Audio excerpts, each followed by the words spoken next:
From the very moment that David Pastrnak scored in overtime of Game 7 to eliminate the Toronto Maple Leafs in the first round, the trade speculation began. And the main subject of all this trade speculation has been Mitch Marner. And I think there's a couple different reasons for that. Number one, I feel like it's fair to say he has been underwhelming in the playoffs throughout his career. I'm not saying he's been bad by any means, but has not produced like an $11 million player. And reason number two, Mitch Marner is the most logical trade candidate when it comes to the core four. You're not trading Austin Matthews. If you think the Leafs should trade Matthews, listen, you're entitled to your own opinion, but I think you're wrong. They already signed William Nylander to a massive extension, and John Tavares is past his prime, makes $11 million. He's the captain of the team. I don't think it would do much of anything for the Leafs to move on from him. You probably wouldn't get a great return. So just by process of elimination, that leaves Mitch Marner, who is heading into the final year of his contract next season. He does have a full no-move clause, which does make things kind of difficult. If the Leafs do want to trade him, Mitch Marner has to okay a trade. He'd probably only be willing to go to a select few different teams. In his end of the season media availability yesterday, he made it sound like he wanted to stay in Toronto, sign an extension, remain a Maple Leaf. So if a Mitch Marner trade does end up happening, I'm not expecting it to happen anytime soon. I think it'll probably come much later in the summer if it does happen. Marner is eligible to sign an extension with the Maple Leafs on July 1st. You have to imagine they're going to be talking well before then. And I really think this is going to come down to how the negotiations go. I really don't know what's going to happen. I do believe that the Maple Leafs roster is in need of a pretty big shakeup, and obviously a Mitch Marner trade would do that. But I would also not be surprised whatsoever to see Mitch Marner back with the Maple Leafs next season. But for the sake of fun, I wanted to take a look at some Mitch Marner mock trades in this video. I'm sure a lot of you are familiar with the NHL Deal or No Deal series, and for the most part, you guys submit pretty solid,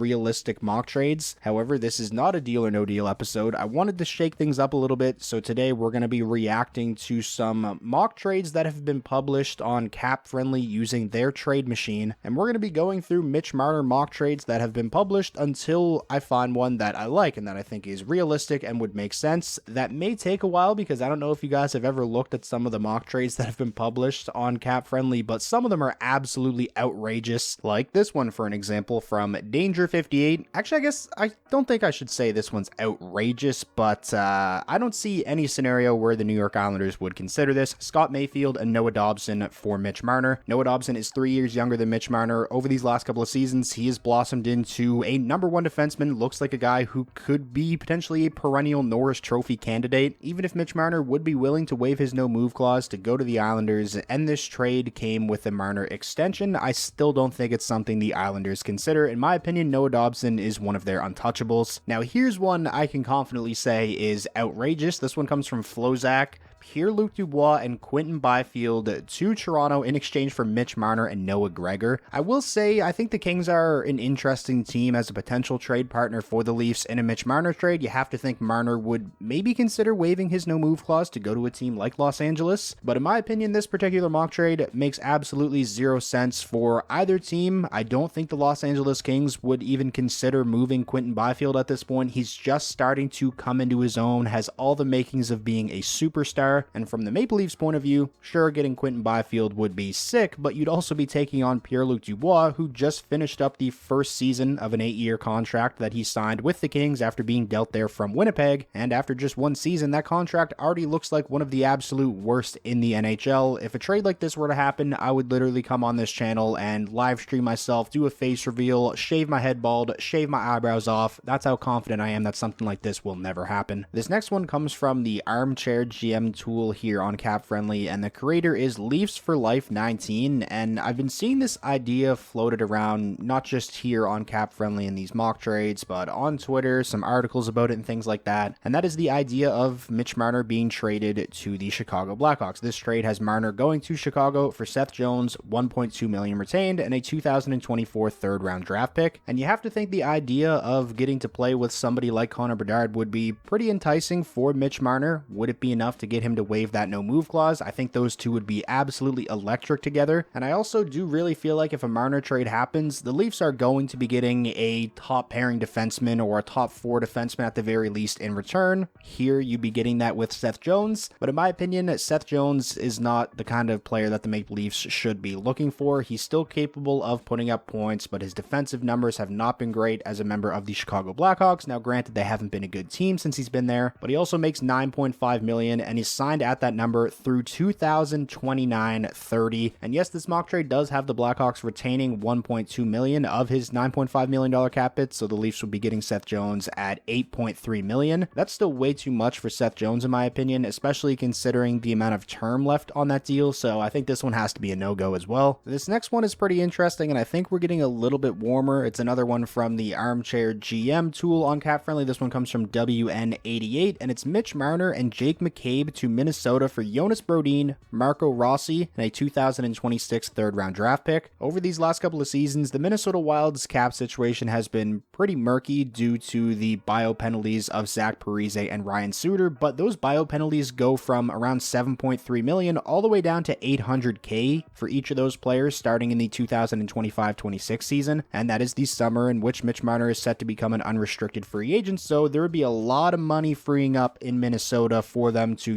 throw a bag at Mitch Marner, try to get him extended. I think Jonas Brodin is exactly the kind of player that the Maple Leafs need, but they'd also be getting rid of Jake McCabe in this mock trade, who I think the Leafs are a pretty big fan of, and I think he does well for them in a top 4 role. So while I do think Jonas Brodin is an upgrade over Jake McCabe, how much of an upgrade? I think ideally, if you're adding somebody like Jonas Brodin, you want to add him to a top 4 that already includes the likes of Morgan Rielly and Jake McCabe. I'm also not so sure if the Minnesota Wild would even be open to moving Marco Rossi, who's a part of this mock trade. Rossi just finally became a full-time member of the Minnesota Wild this season, scored 21 goals as a rookie, and looks to have a very bright future. So while this isn't the mock trade that we're going to stop the video on, I don't think I would say deal to this if it were a deal or no deal for an example, but again, I do think we are getting warmer, and I'd be interested to hear your guys' thoughts on this mock trade. I do feel like maybe something could work between these two teams involving Brodin and Marner. Obviously, granted, if Mitch Marner would be willing to waive his no-move clause to go to Minnesota, these are all hypothetical because we don't know what's going on inside Mitch Marner's head, but I do think this one's pretty interesting. Moving on now to the next mock trade I want to look at. This one is another one that comes from the Armchair GM tool, and it comes from Random2152, and it's Mitch Marner to Florida for Ekblad and Spencer Knight. I feel like it would be pretty crazy to see the Maple Leafs trade Mitch Marner within their own division, but Florida is one of those premier destinations, especially now that they're a very good team. You have to think Mitch Marner would consider waiving his no-move clause to go there. In this mock trade, the Leafs would be getting that top pairing defenseman that I alluded to earlier in the video. Aaron Ekblad is a right-shot defenseman who's very good defensively, has had injury problems in the past, but when Aaron Ekblad is healthy, he is capable of logging big-time minutes and putting up solid two-way results. Like Mitch Marner, Aaron Ekblad is also heading into the final year of his contract next season, and like Mitch Marner, he has a no-move clause right now, and I believe it shifts to a modified no-move clause this summer. So would Aaron Ekblad be willing to waive that? Who knows? He is from Windsor, Ontario. The Leafs would also be getting a goaltender in Spencer Knight, who obviously, had some off-ice issues, was in the player assistance program, and we haven't seen him in the NHL for quite some time, but he's somebody with a ton of upside, still very young, could potentially be a future starter for Toronto. So I think this is a pretty interesting one. I do feel like when it comes to Florida,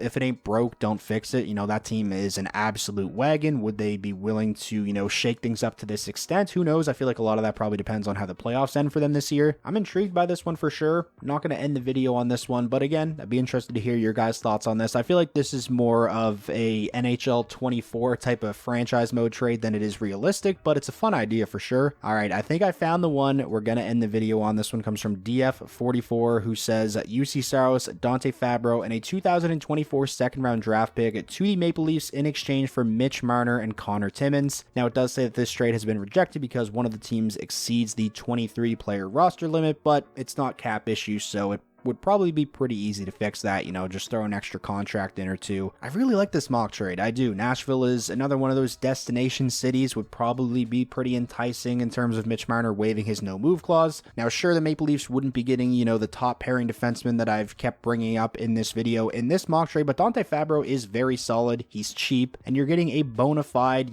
top-tier starting goaltender in UC Saros to kind of put an end to that revolving door of goaltenders that Toronto has been going through, with this current core. It was Freddie Anderson, Jack Campbell, now Samsonov. I'm sure there's a lot of people that would say, well, why would Nashville want to trade UC Saros? Well, he's in a similar situation to Mitch Marner. He's heading into the final year of his contract next season. He hasn't been extended yet. He's been subject to trade rumors in the past, and Nashville also has a top-tier goaltending prospect in the system named Yaroslav Askarov, who's probably going to be banging on the door very soon. He's expected to be their goaltender of the future. This is a mock trade that I really think could work. It's definitely one of the better ones that I found on Cap Friendly, so I think I'm going to end it there. As always, I want to know your guys' thoughts on really all the mock trades we touched on in this video, and if you have any of your own Mitch Marner mock trade ideas, I'd be interested to hear what they are, so leave them down below in the comments. If you guys enjoyed this video, please be sure to leave it a like. That is the best way to show your support, best way to let me know that you enjoyed, and it does help out the videos a ton. And lastly, if this was your first time checking out the channel and you want more NHL content just like this all year round, hit that subscribe button, and I will talk to you all again soon.